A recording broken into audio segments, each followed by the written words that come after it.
Hello, and welcome to Flix and a Six. I'm one of your hosts, Anthony Costanzo. With me, forever and always, the man, the myth, the British Bulldog, Alessandro Bielsi. Say hello, Al. Hello. On this week's episode, Indy makes his return, Hawkeye plays tag, shocking news about Justice League, and a quick nod to some documentaries, all before we dive into our Flick of the Week, Darkest Hour. But first, Al, what are we drinking? Now, when you say shocking news about Justice League, do you mean shocking or not at all shocking? Yes. All right. So we're drinking another new Jack's Abbey beer because we've been enjoying them. And there'll be more in the future, at least one more. This week we're drinking Jack's Abbey House Lager Bier, spelled with an I. Which one do you want to drink today? The beer. That was really what I wanted to text back to you. But it's all right. It's a golden lager. It has 18 whole IBUs, 5.2% alcohol by volume, unfiltered and unpasteurized. Although, for being an unfiltered and unpasteurized, It's pretty clear. Right? Which is it's a plus in my book. It's got a nice chewy head to it. That's a term I don't want around my beer. What does that mean? Oh, just look at it. It's got a nice frothy head. So I like to look into beers like this after I pour it and wait for the foam to die down because I kind of read it like you would read tea leaves. Right now I got a little Kylo Ren mask thing going on in my beer. I don't. I just have foam. Now it's a boot.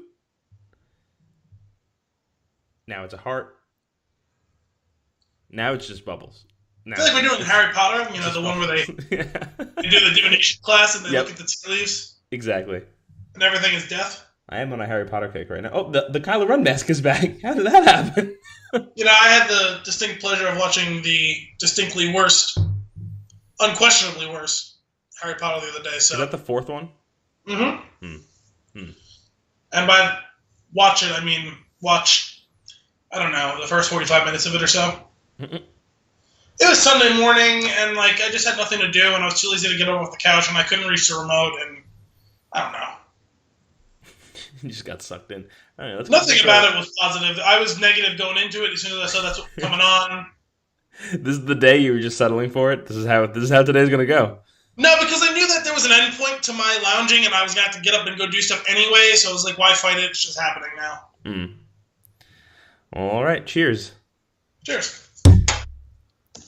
Just a straight up thud. Let's try that again. I don't have anything to clink. I have Wait, my bowl. Hang on. Hold up. Yeah. Better. Nailed it. Ooh. These guys are really, they're doing a good job over there. Yeah, I appreciate this beer. This is truly a golden lager. Yeah. It's tasty. It's not offensive in any way. Which is a good sign of a lager. Right. So. So I've learned from you. No, that's a good one. If there's one thing I've learned from you, it's that my lager should not be offensive. Right. And damn it, Jack, you've accomplished. So what's your take here? I see you wafting over there. I am wafting. Well, no, because I was concerned that my palate was affected by the yogurt that I was scarfing down right before we got on air here, because I threw a bunch of peanut butter powder in it too. So yeah, that can do it. Yeah, this is good. It's smooth and tasty. As I expected from this golden lager. It's kind of got that weedy, not I guess sweetness is kind of the best way to describe it. That's fair. I can get that. That kind of almost residual sweetness that you only get from wheat being part of the grain bill. Mm-hmm. But it doesn't feel like it's overdoing it in the way that a true wheat beer, an actual a Belgian wheat would have. Right. So yeah, which would normally turn me off altogether, probably. Really? Because I think I might do one of those soon because I enjoy those. I'm happy to drink it. I'm with all types of beers, there's an exception. There's ones that I like, and then there's ones that I just don't. But also, I've been busting across genres, the beers that you said that you don't like so much. I've made a couple of those. This is true. And you've enjoyed them, so yeah. Did we actually do your red IPA for an episode, or we just drank that? No, we had that at your house for the Oscars. Right. So we should drink that for something. Okay. Well, you still have one or two, or did you? Oh drink yeah, I them? totally left those at my parents' house. Going to pick them up this weekend. Oh, okay. I wasn't sure yet because you texted me about it. I was like, oh, that's right. I left like two of them, and I figured maybe I brought them there. I also brought the Wake Up Dead. We drank 3 of the Wake Up Deads. We shared those, and then we never got to the rest. And people started drinking wine, and we moved on. So I meant to bring them home, but completely forgot. So I'll have to pick those up later on. Did I tell you that in the expansion of the BLC beverage line, did I tell you that we tried the first of the wine that me and my dad made? Oh, nice. No, you didn't tell me, but there were pictures. Yes, it came out very well. Nice. That's good. Can we do an episode with that? Can we have that at Easter? Ooh, interesting. Change up. Ready Player One? Not just the wine, obviously. What, Ready Player One? Are we savages? We're going to have both. Oh, beer and one. Oh, yes. So we could do... Oh, that'd be perfect. We'll do a BLC beverage specially sponsored episode. I like it. We'll do the red IPA. We'll do the Malbec. It'll be great. It's going to be perfect. And this time I'm not going to get sick at your house on Easter. 2 years ago. You did last year, right? That was 2 years ago? It was 2 years ago, and that pretty sure it was like the sickest I've ever been.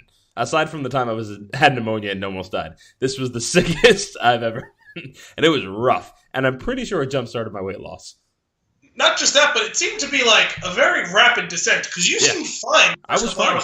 I was fine. I was sitting at the table, and it just like a wave. It came over me, and I was like, "Oh, something's not right." And then I left and did not come back for quite some time. And then I came back, and then I left a few more times.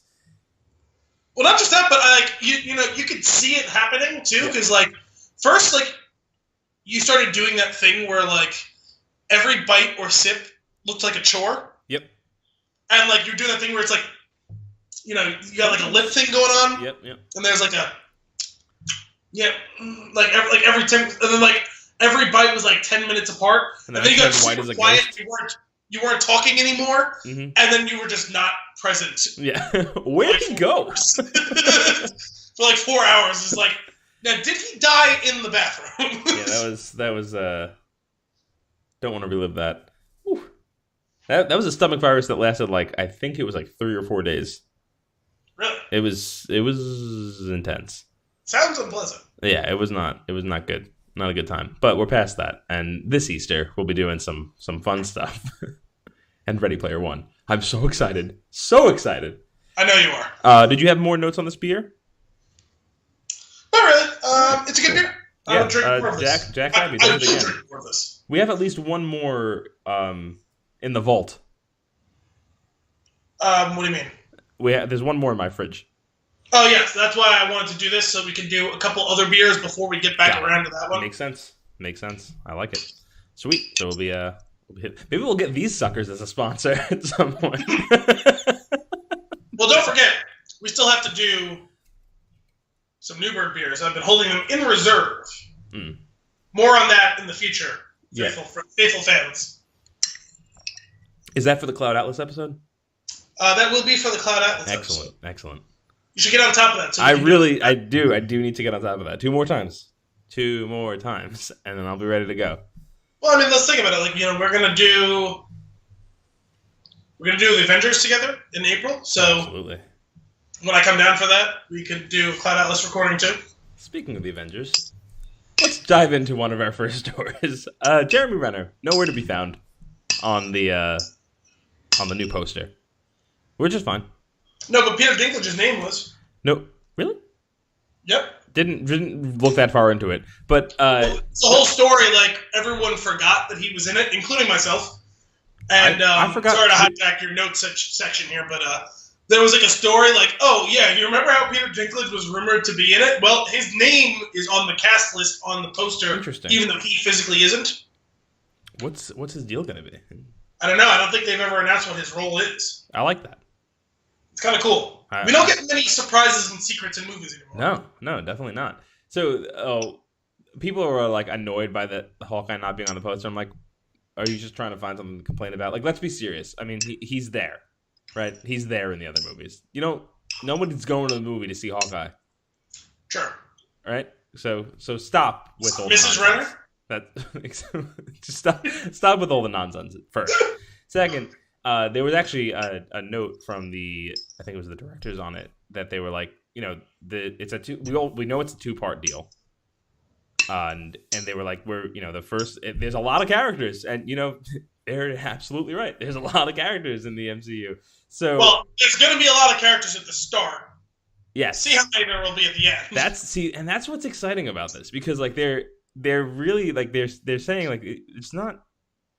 This is everything changes after this, and I like they keep saying it, and I know I feel like we keep forgetting about it a little bit. Well, you know what it is it's one of those things where it's like, okay, yeah, we've had like 1 or 2 people die in the past, and it's like, yeah, like Yondu died. Like, spoiler alert if you haven't seen that movie that came out a year ago. Like 1 or 2 people like Hawkeye and the Iron Cripple are going to die, and like that's about it. No, I think real people are going to die in this. Hang on. What? What did you call him? It took you so long to react. No. I'm just going to let that one go.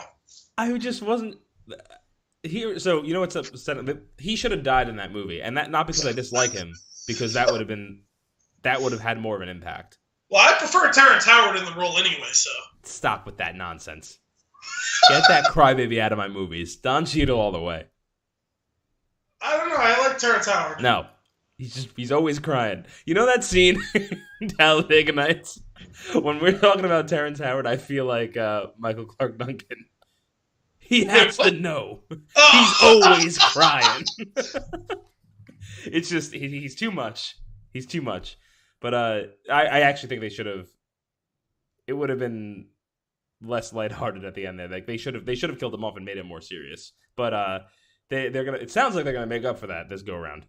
They're just gonna start offing people left and right. They're like, some people are not gonna be featured as much in the second half of the movie, in the second half of Infinity War. And he goes, some people are not going to be featured again. And I was like, oh, that's a statement.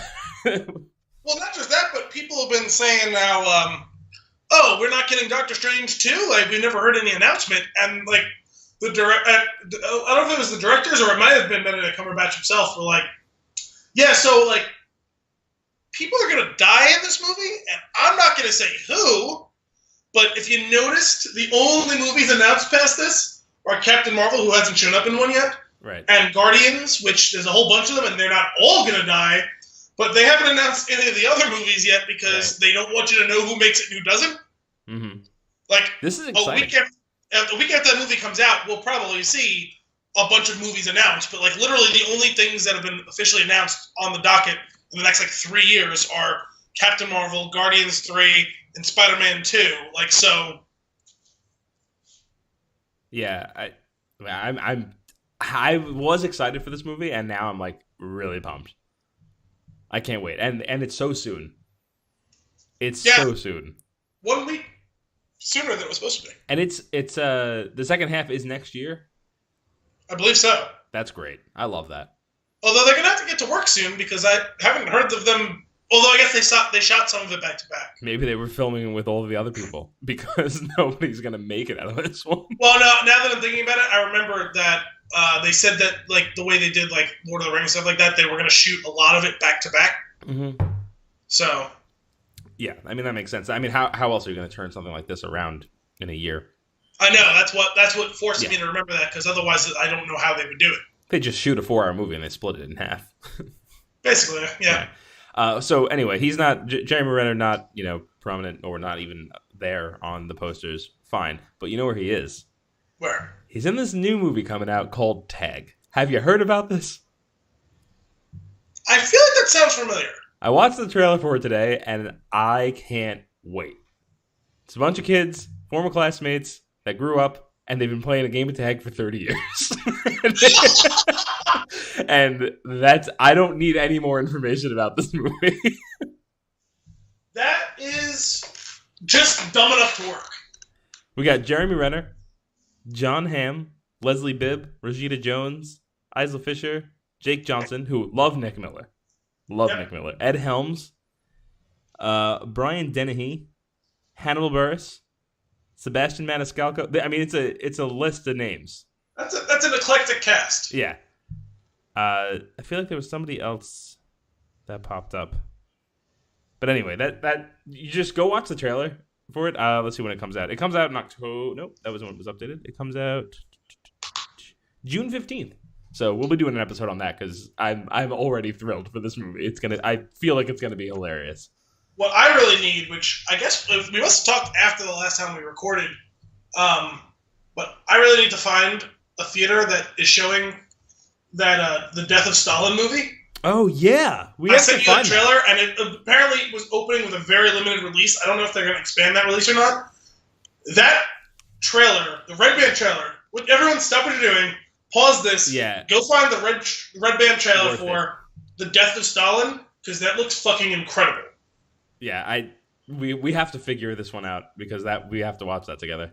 It's a tremendous cast. It looks fucking ridiculous.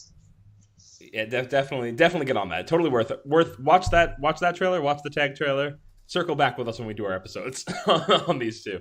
Last note on tag: the little art concept that they have on IMDb. It says based on a true story. We're not kidding. Tag.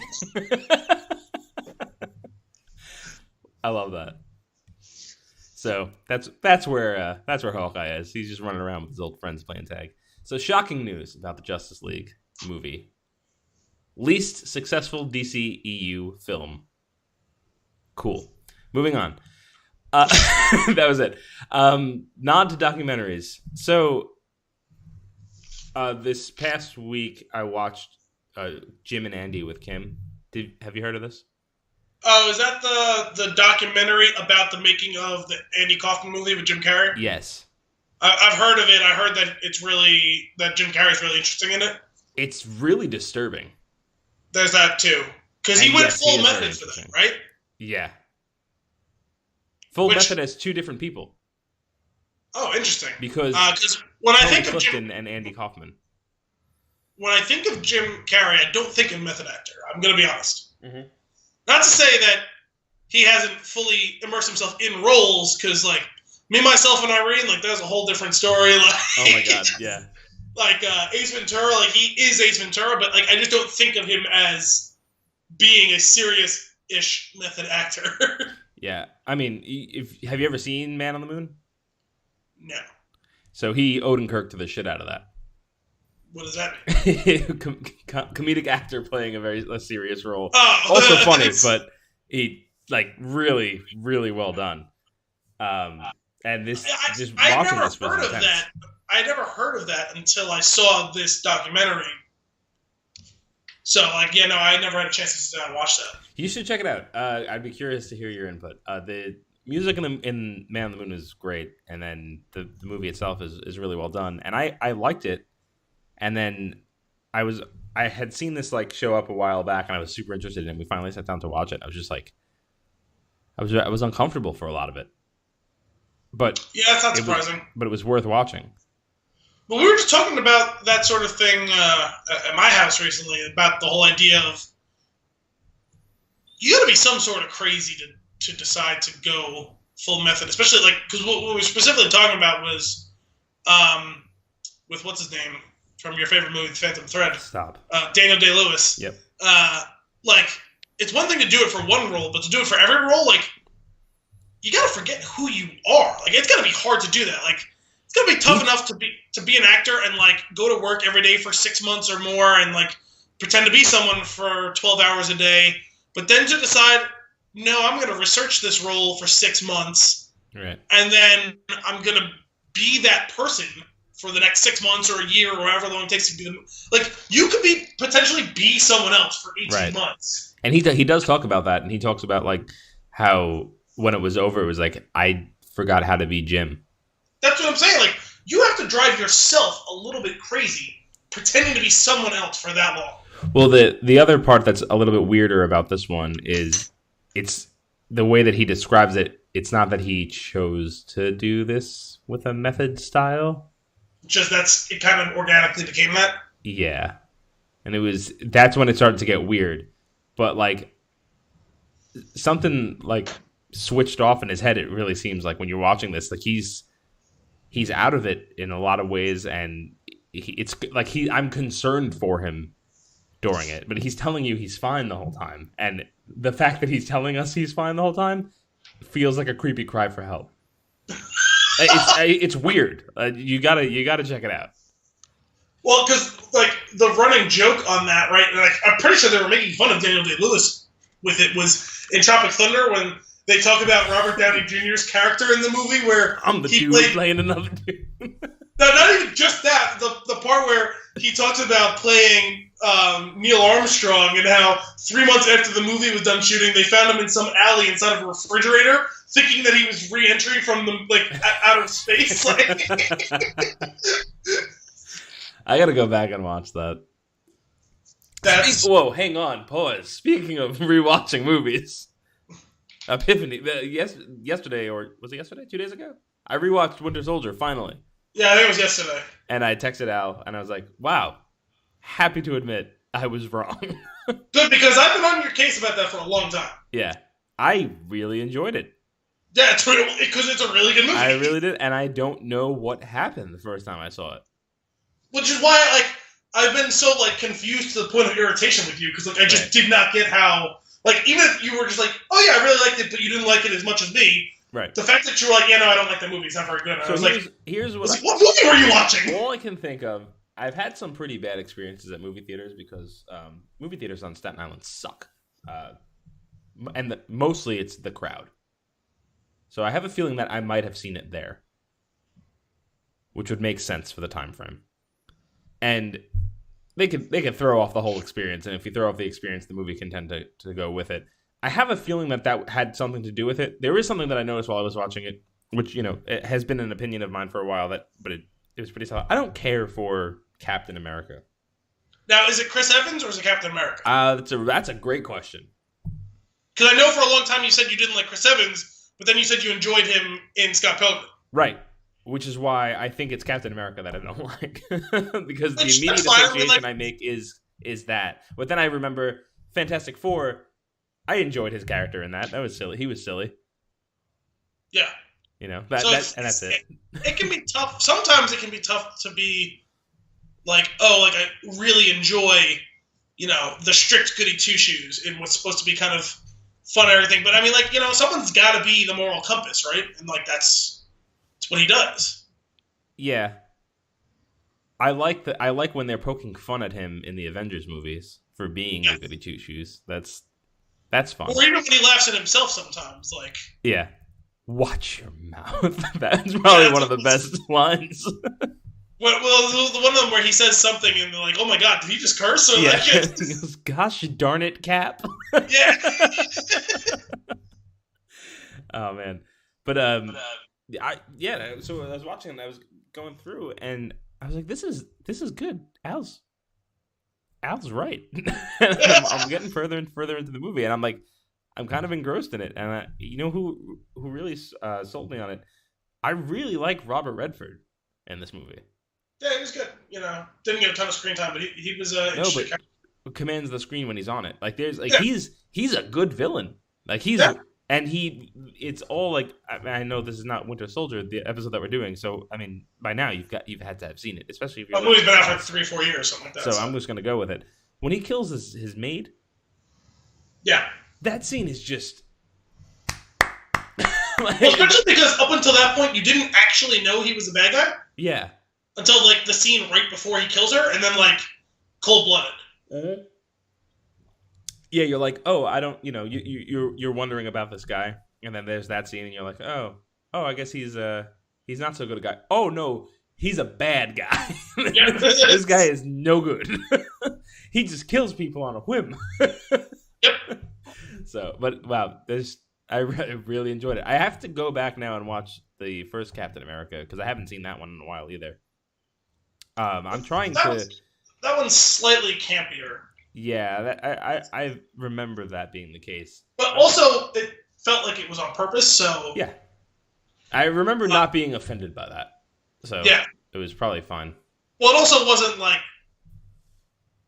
Joel Schumacher Batman either, so. Yeah. Riddle me this. I still contend that Batman Forever is a good movie. I love Batman Forever. Now, wait, I do have one more question though. Before we can go on that tangent, but no, and we do a good job of tying a bow on the whole Jim Carrey thing. But having gone back and rewatched Winter Soldier now, are you also with me on the fact that Captain America and Black Widow is way more convincing than Black Widow and Hulk? No. I don't know. I felt like they had way more chemistry than. Well, that's a funny thing. Like the two actors have good chemistry playing the parts, and I feel like they don't actually connect, and I think it's on purpose. Well, it felt like it was on purpose. Like she was keeping him at arm's length. Maybe, but I feel like they're not supposed to be together, and they do a good job of trying to explore that area a little bit in this movie, and then just not going there because it doesn't work. And that may well be the case, but I guess remember the joke they kept having in Guardians with the unspoken thing? Oh my god, yes. I felt like the two of them had the unspoken thing, and then all of a sudden it becomes her and Bruce Banner. I'm like, yeah, no, there's zero spark there. Go back to that other thing, even if it keeps being the unspoken thing, because I was at least intrigued with will they, won't they? And I just want the two of you to stop speaking on screen because it's super flat. I don't know. I'll have to go back and watch the scenes where Mark Ruffalo and her are together. Not that you expect sparks to be flying and super deep romance out of any of these movies, because you're not. Right. But if you're gonna push that angle even remotely, you got to give me something to work with. There's one thing that I really loved that they kept doing in the movie that I guess, I don't know, it's just been a while since I had seen it, so I didn't remember these, but she's trying to set him up the whole movie. Yes. And the in-between scenes of them continuing that conversation are phenomenal. He throws a guy off the roof, they chat for a little bit, and then he drops him back on the roof. Just the way that is executed is perfect. That is the genre of the Marvel Cinematic Universe, that type of thing.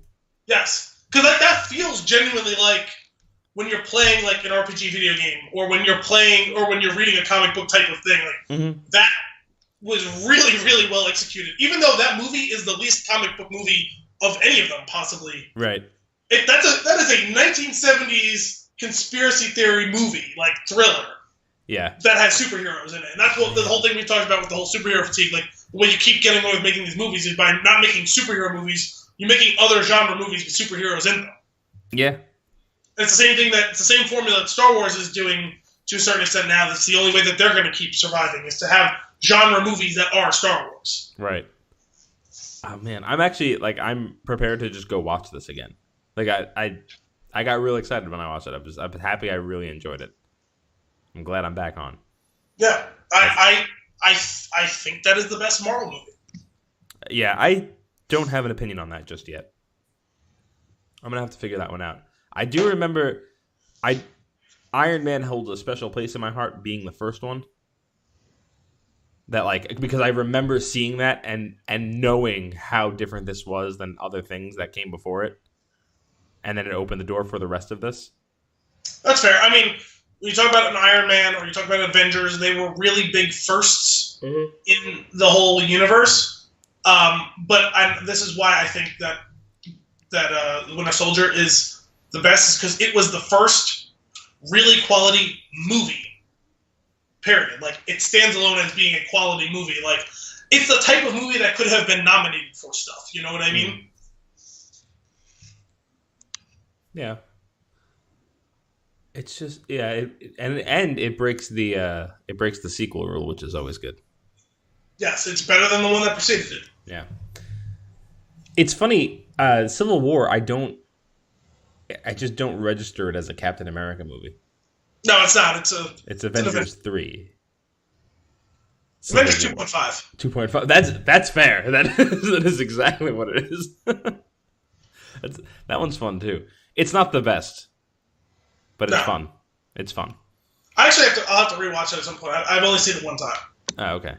It's got some some good stuff going on in it. I enjoy it. I really love what they're doing here. And I'm so excited for Avengers. It's gonna be great. I'm convinced. I'm also excited for I feel like they're gonna go nuts with this whole rebooting of this universe and whatever they're gonna do and how they're gonna do it. I feel like it's gonna be good, and I can't wait to see how it goes down. Oh, it's gonna be bittersweet. Another note from Winter Soldier, when he's that guy that he threw off the roof and then he comes and he gets dropped back on. He's shouting out people that they're keeping an eye on. That's a really great scene, including Doctor Strange and other folks that come up later. They're nods to people that are going to be coming up. Yep. That's fun. I like that. Anyway, that's Winter Soldier cast.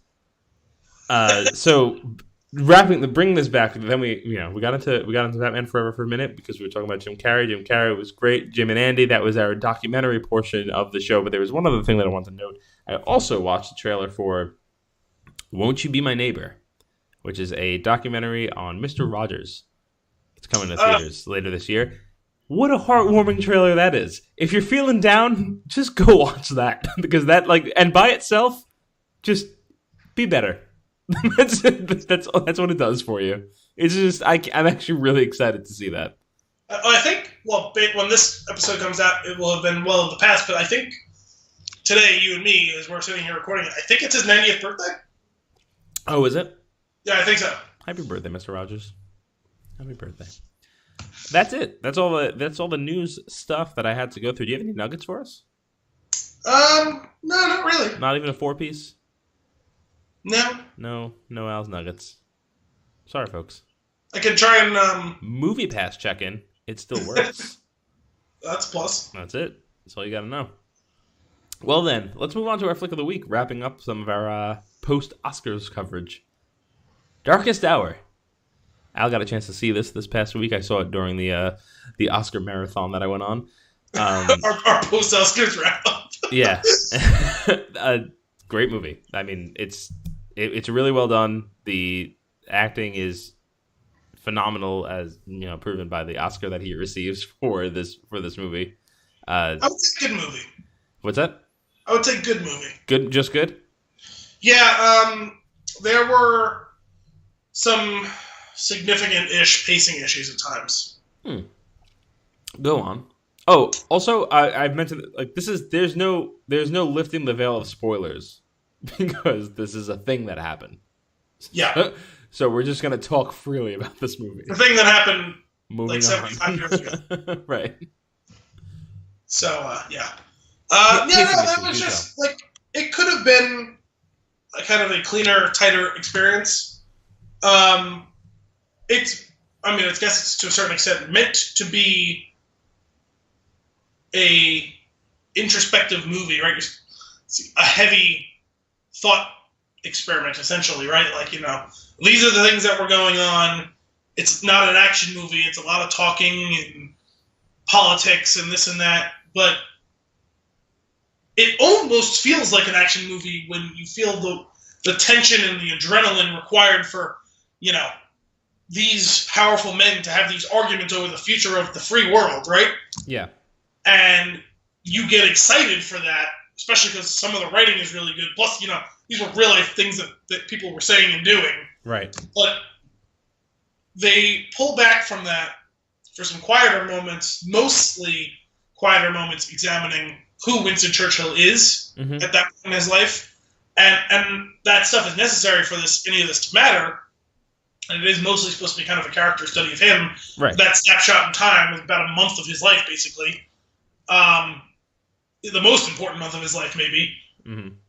But I just thought some of those quiet scenes, instead of pulling back, yanked you out of the flow completely. Really?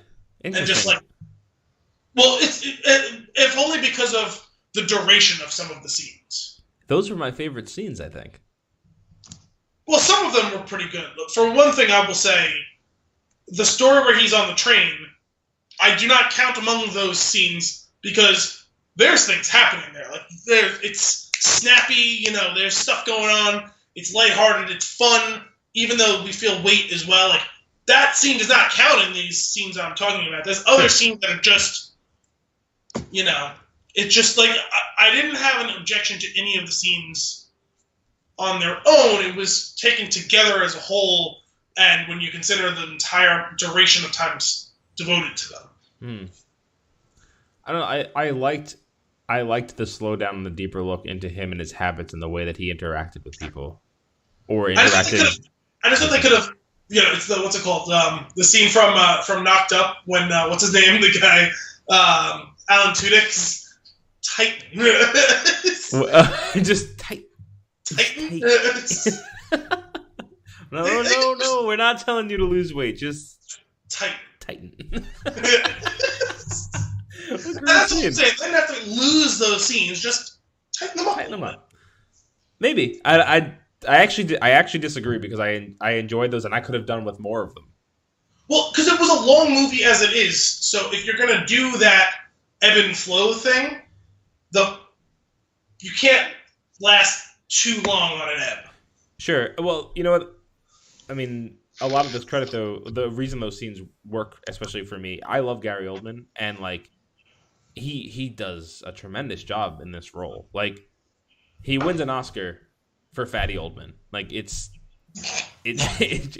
is why, like, he completely transformed himself. I know it's a lot of makeup and I know that, but he pulling on the mannerisms that he developed for the character and stuff, like it was like this was a character that was like, I know Gary Oldman's behind there, but like this is different. Like, and he's doing a great job. Like, he became this role. Well, it's incredible too because how much he transformed his voice to do this, right? Mm-hmm. But you can still hear Gary Oldman behind it. 100%.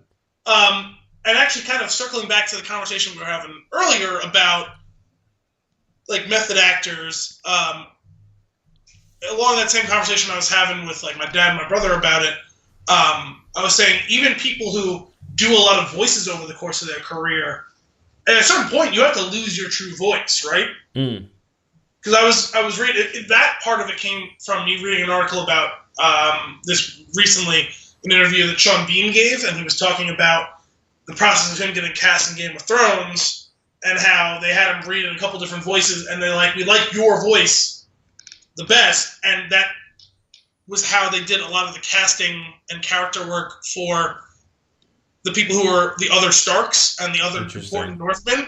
They put an emphasis on finding people who have that Northern English accent like his. Interesting. I wonder if he also goes around every day thinking that today might be his last day. that ultra mortality. On account of him being written off in literally everything he's in. I mean, that one, though, he had to know going in. Like, they had to tell them when they cast him, listen, you are going to die in this. Right. And it's going to be early. Like, this franchise is going to be huge. You're out. Like, you're the main character of the first season, but you will not be a character at all after that. But yeah, so I was just like, at a certain point, like, Gary Oldman's done a million different voices on screen. Sean Bean has done a million different voices. At a certain point, you kind of have to lose your own true voice, right? Yeah. Although I am curious about that because like Gary Oldman has a distinct voice, like you can recognize it. And like you said, you hear it behind this voice that he's putting on. So I don't know that he's necessarily lost his voice. I'm not saying 100% lost it, but it's just not exactly what it was. Yeah, that's true. And now all I can think of him is him in Fifth Element. As Jean-Baptiste Emmanuel Zor? There's no stones. Like I love that character, man. Oh, I love that movie, and I especially love him in that movie. We should. When is that? That's got to come up on an anniversary of some kind soon. We should definitely do an episode. Last year was the 20th anniversary. Really? All right. So in 4 years, we're gonna do the Element solid 25th. Okay. Sound good? I love that movie. It'll probably happen sooner because that movie is great. I've seen it about 100 times, so I could just do an episode on that. I wouldn't have to rewatch it too. Yeah, exactly. Oh my god, is that movie fun? But yeah, so when here's another thing when he's shouting, and this is why I feel like he didn't lose his voice so much in the scenes where he shouts or yells at Stop interrupting me while I'm interrupting you. One of the greatest lines of all time. I almost just interrupted the beginning of your sentence to say that you should stop interrupting me when I'm interrupting you. But that is so good. And when he yells that, and any of the scenes where he yells and raises his voice, all I think of is him in The Professional when he just yells, "All of them." That's what I hear. And I expect him to take a little pill out of his little thing and chew it very creepily on screen. Anyway, that's a whole different thing. But that movie's great too. Gary Oldman rocks. Tremendous actor. Big fan. But yeah, he crushes it. And what works for me, like I said, I liked the slower scenes like that you were talking about. I liked when like he's like the focal point and like we're just getting into him and his mannerisms and the way that he is with other people. Like the relationships in the movie are very human. Like him and his wife, him and his secretary, his adversaries, the king, the people on the train, even though it was a little over the top and like kind of silly in the way that, like that's I could say if you see that scene as like it goes against the grain of the rest of the movie. Because it is almost comical, but it's just on the line, like where it's heartwarming and because it's like supposed to be a rise in people's spirits, which is a really good thing to start doing right there. All of that works, and like I feel like these people in the scenes, like because of how well that he portrayed this character, they all had a relationship with Churchill, Gary Oldman's Churchill, not Gary Oldman. Like it was really well done. Let's just be clear, though. The interactions were not very human. They were very British. This movie is so fucking British. Okay. Are you trying to say that British people are not human? I'm just saying that they are a particular brand of human. Okay. Not better or worse than anyone, just particular. But I like when it opens up and we get the first interaction with him and the secretary who ends up like she's like gonna leave because she's upset because of the way that he treated her, and the wife was like, "Dude," because he brought her to tears 90 seconds into her employment. Yeah, and his wife, in way more elegant words, was like, "Dude, you got to knock this shit off." And also, like, he's not even the prime minister yet. Right. That's a great scene though. I love that, and I love that she sticks with him through the movie. And side note, Lily James. That's the actress that played that character, who was also in Baby Driver this past year. She was great. Yeah. We were watching the movie. Kim and I were like trying to figure out like who is she? Like she's so familiar, and then it took us until afterwards and looking it up to realize, oh right. Well, the accent's a big thing. She was doing like kind of a southern drawl in Baby Driver, and right. This she's doing her natural British accent. Right, and his relationship with her on screen is really great too. Well, yeah, it is, and they build a great rapport after that scene, right? Yep. Or after the scene where the back end of the scene where she comes back in with the official letter requesting his presence, right? Mm-hmm. But what the peak moment of that is when she explains to him that the V for victory, not mean what he think it means. What he's like? What does it mean? And she like doesn't want to say it, and she's like, "Up your bum," and he cracks up. I know. I honestly thought he was gonna be like shocked, right? And see him like so joyously embrace that moment was incredible. Like, right. And it's much needed because the movie, it's a real point in history that is super dark and disturbing in a lot of ways. And would you say this was their darkest hour? Yeah. I would, but they pepper these humorous human moments in there like that give you a little chuckle and keep you going through, because otherwise you'd be watching this thing like, God, this is awful. Like this is just so, which I mean it was, but like this is just so bad, like dark and horrible. Like I don't want to go through this, and that I feel like that helps, and it makes you stay with the movie, and it's just like I feel like it's perfectly executed in that way. Yes. Yeah, it was, it's kind of like we've been noting, I think, a couple times in some of the movies we've done in the last several episodes. Movies that are dark and force you to laugh often, even at inappropriate times. And then you have movies that build up a certain amount of darkness and then have a tension release valve, basically. And this was one of those movies where it's dark, pause, have a laugh, and then we'll build the tension back up again. We have the View for Victory, where the two of them are cracking up as he's saying, "Up your bum." Yeah. You get a scene where he gets on the train and he's laughing it up amongst these people. You know what I mean? Yeah. Like you have the one time where the kind of had the serious right in the middle of it was the scene where he yells, "Stop interrupting me when I'm interrupting you." You know, such a good scene. I love that. I want to talk for a second about the tension in the movie. It's funny.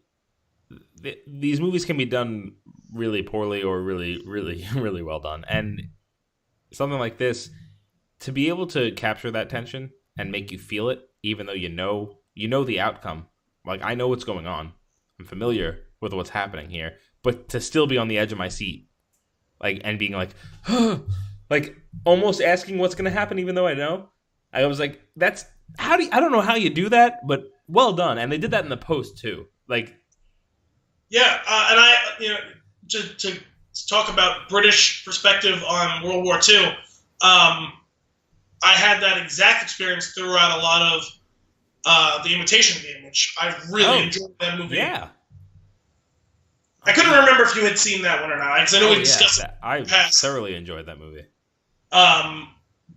That's honestly, I really enjoyed the shit out of that movie too. And it's like, we know that the Americans and the British beat the Germans, and we keep hearing these stories that we had not previously been aware of because they were happening elsewhere, or they were sealed behind these secretive records, right? And it's like, why am I so caught up in this? I already know that this all ends with them winning. Right, and it's funny because you could do a million more movies, right, where you follow a platoon, and you might not know where they're going with this. So, like, okay, yeah, like, we're going to lose some of these guys. We don't know who, we don't know when, we don't know where. But with this thing, you know the bigger outcome, and you know how it goes down. So to pull that off, like, that's masterfully crafted like, with the writing and the way that it's shot, and a lot of credit to the actors and delivering the emotion that these people, you imagine they would be feeling at the time. And it's just, it blows me away. Yeah. So good. Another fun thing, seeing this exact story from a different perspective is really cool. Getting this movie and Dunkirk in the same year is a really cool thing. I like that too. I had that as well because this, Dunkirk spent a lot of time with explaining where we are, how we're going to get out of this, and where we go from there. And this gave us the backstory to that. I actually kind of wish this had come out before Dunkirk. Yeah, because we would have kind of got the story chronologically. Right. Or if you watch the CinemaSin for that, or the the Honest trailer for that, where they're talking about how Dunkirk is just out of order for no reason. Yeah.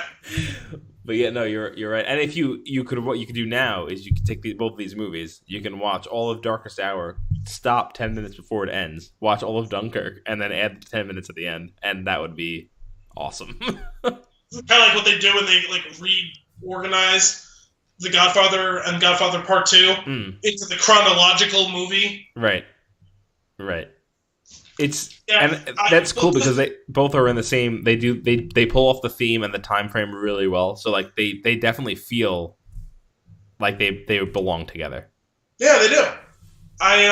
It's funny because I really, as momentous and incredible and nerve-wracking as Dunkirk was as its own experience, watching this, and it's like, I've already seen Dunkirk, and not only do I know historically how that went, but now I know specifically how it went, and I'm still fascinated by how they got there, watching them lead up to the time where, we're never going to get people in, and I'm like, how do they get them out? Oh wait, no, I know how they already got it. I just watched that movie like 8 months ago, but how do they get them out? Right. It's not going to work this time. That's impossible. That's like watching a movie the second time that's so well done that you don't expect the outcome to work this time. Like somehow the DVD changed while it was in your box. Yeah. That's great.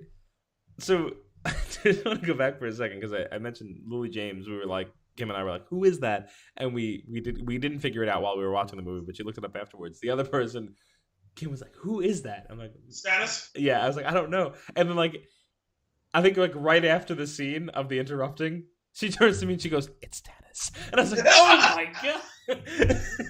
It was a little different to see him not in like kingly garb or in medieval times, essentially. Right.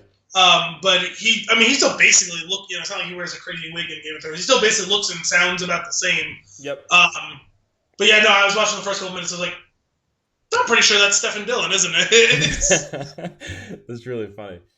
You know who else? Basically playing Stannis too, just like a slightly more refined version of him. Yeah. Because he's still like a cranky, stubborn old dude, like who's used to having his way, right? Like, 100%. That's great.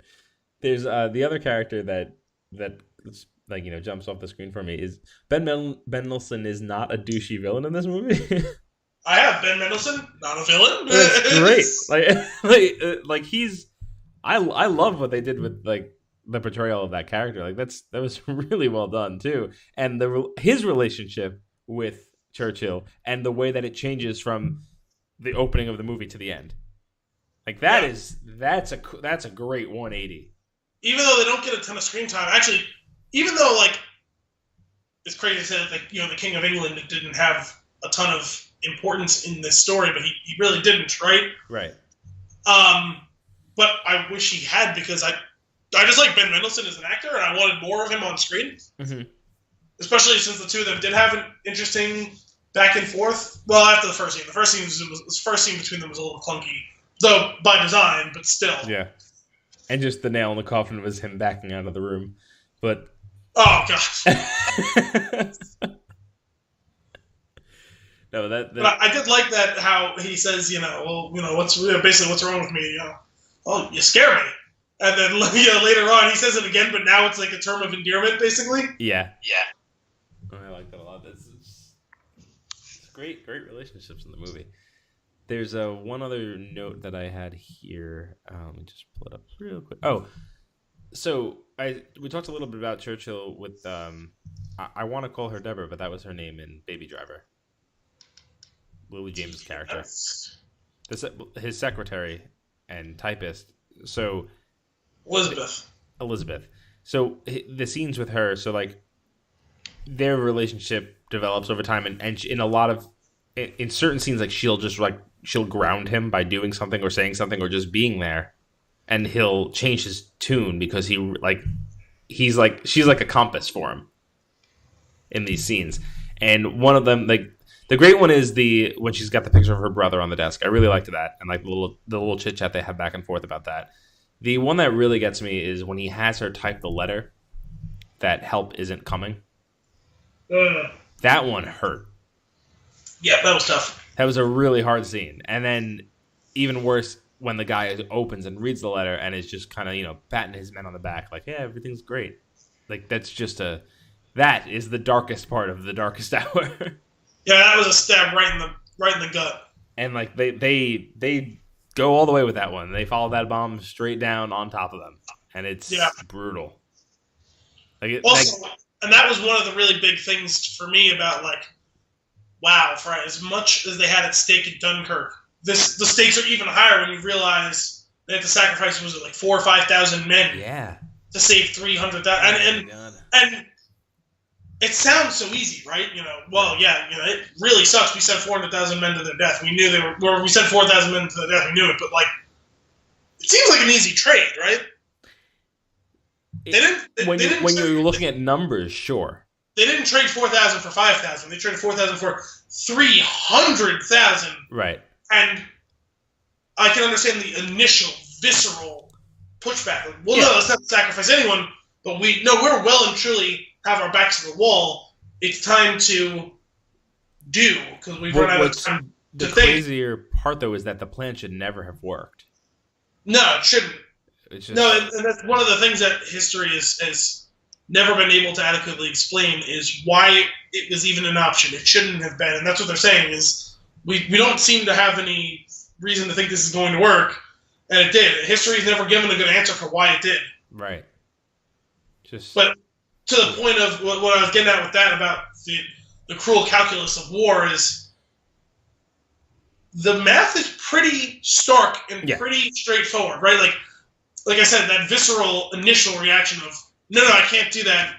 But once you take about 10, 20, 30 seconds, it's as obvious as 1 + 1 = 2, right? That's the choice you have to make. And to see that there was this violent opposition to him in his own war cabinet was shocking. But the thing that's, I don't find it that shocking because he kind of plays that plan a little close to the chest for a good portion of it. I don't know how that happened, if that was more theater than how it actually went down, until he reveals what's going on. But even if he was to reveal that, it's, again, that plan should not have worked. So like, there's more variables in the equation than just the 3,000. While I don't agree with, like in my mind, sure, like if we could save 400,000, great, like let's do that plan. But there are more variables in the equation. No, but he does literally come out and say that once they get to the crux of the moment. Yeah. He says we're sending 400,000 men to our death, and he says to save 300,000. He literally says it like that is the math we're doing here. Mm-hmm. But again, the plan shouldn't have worked. So I could see the pushback based on that. I guess so, but it also reaches the point where it's like, well, what is that line from that Rush song, right? Where, if you choose not to decide, you've still made a choice. Right. And they've reached that point, right? Right. We've decided not to do, and that's its own choice at this point, so let's choose something That's else. why you also have, in the end, you do need to have somebody that's going to be making that decision, right? You need him to consider all the options, and you need him to take the feedback from others and their response to the plan. But in the end, it's got to come down to someone flipping the switch, and he does. And he very much feels the weight of it on him as it's going down. Like, if he dropped dead right before all of this went down, I would have been like, yeah, makes sense. The amount of stress and how old he was, and it wasn't exactly how wildly unhealthy he was. Also, that was another thing that was another good one of those like physical pauses for a little bit of humor where he keeps just, I'm an old man and I'm going to do whatever the fuck I want. I'm just going to walk right out of my shower, storm right out of my shower while you're sitting there taking dictation from me. You better get out of label now when you get a chance. Yeah, heads up, coming out of the door. Oh man, I thoroughly enjoyed this one. You should definitely check it out. What else you got? Nothing else really that big. The one thing I will say about this, not knowing with great amount of detail what all the facts are on this. This is one of those kind of historical, quote-unquote, nonfiction stories, right? Where it's like, this all more or less happened. But I sometimes wonder with these things, the types of liberties they take with it. Sure. You know what I mean? Yeah, for sure. Because I imagine, the facts are facts, They voted, Neville Chamberlain out of office. They emergency elected him to office.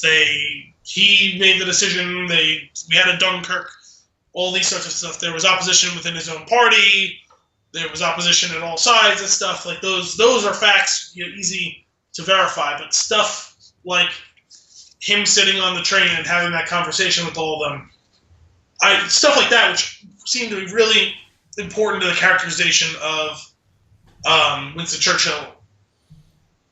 I'm sure that he did in those times, or one time decide, I'm going to go right on the train because I just need to get away and I need to find out about the will of the people. But I imagine that conversation probably didn't go beat for beat like that. That was almost so perfectly written that I thought Aaron Sorkin cameoed as writing the script that day. You know what I mean? Like, was it that perfect? Was it that fun and funny? Were we all having a laugh?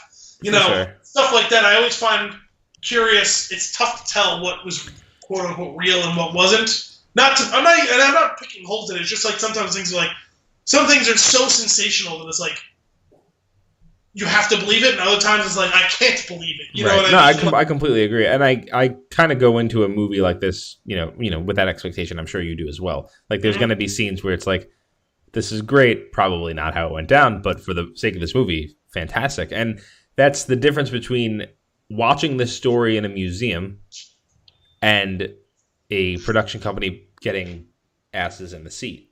Yeah. And I'm okay with that, unless they take like absurd liberties and try to portray it as this is how it went down. Like that's not the right way to do it. But like you could like something like that, like the train scene. Like obviously we don't have like a line for line how that went down.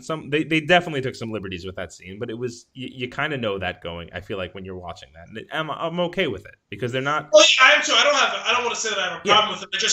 It's just when a scene like that is over, sometimes I'm just like, man, like could that have been how it really went down, or are we just having a bit of fun riffing on an idea of what happened? Did he just go on the train and he chatted with the guy? You know what I mean? And it turned into this whole big inspirational thing.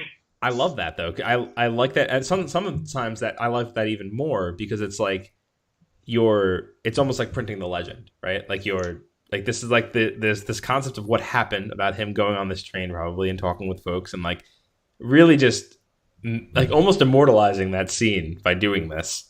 And just in a really cool way. Like there's no reason to debunk it. Like it works with the story. It makes it fun. Let's push it a little bit further and make people remember this. Yeah.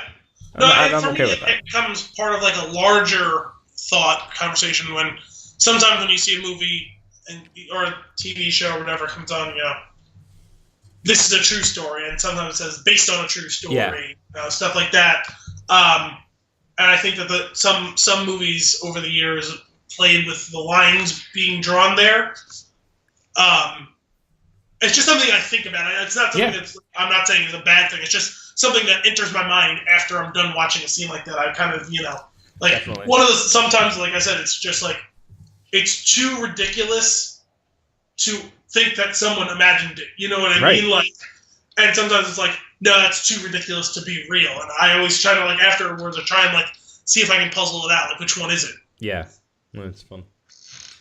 Cool. Any other notes? Any closing thoughts? No, not really. Sweet. Well, then that's it for episode 39 of Flix and a Six. We hope you enjoyed it. If you want to keep the conversation going, I'm at AEJ Costanzo on Twitter and Instagram. Al is at AlessandroB1187. Be sure to check out Flipboard magazine Flix, that's FLI6, to follow along with all the stories that we talk about each week. And check back in next week for more movie and beer goodness. Until then, cheers.